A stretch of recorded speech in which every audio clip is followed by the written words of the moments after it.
Alright, well, The Adventures of Tintin, The Secrets of the Unicorn, the game, has to be the longest title for a game this year, but it's also based on the new Tintin movie which is coming out here in Christmas, even though Europe have it already.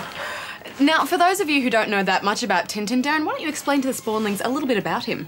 Tintin is a journalist who gets involved in all sorts of adventures, a bit like Indiana Jones. Tintin began as a comic strip created by the Belgian artist Georges Remy, who wrote under the pen name Hergé. Since 1929, Tintin has become one of the most popular European comic strips of all time. Well, the game is a platformer for the most part, kind of like Mario. It doesn't always stick with that view, though. It occasionally jumps into various mini-games to mix things up.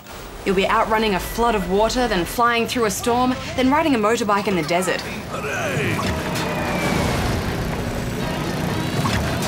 What did you think of those bits, Barjo?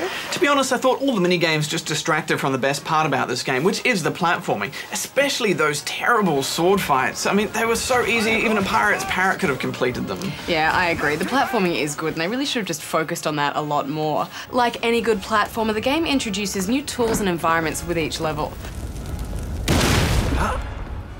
My favourite was the underwater scooter section. Oh, me too. And normally I don't like underwater levels, but they were fun. The core platforming has two main elements: simple environmental puzzles and combat with the criminals that fill each level.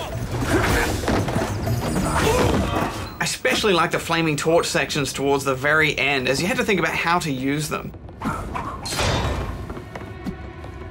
It made me feel quite clever. A new experience? Yeah. Wait, no.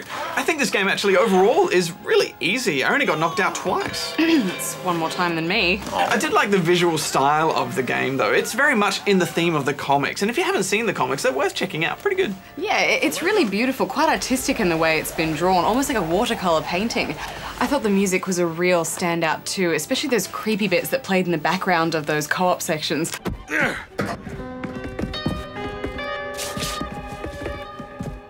Ah, yes, the co-op. There are a couple of hours of co-op play here where you share the same screen.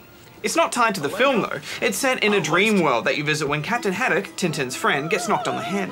The co-op sections are much harder than the single player, so you might want to get a more experienced gamer to help you out with those bits. But we should wrap this up. What's your final verdict, Tex? Well, isn't it great to see a movie tie-in game that isn't, well, terror-bad? I think Tintin fans will be really impressed with this. I'm giving it 7.5 out of 10 rubber chickens, with a little bit more if you're a big fan of Tintin.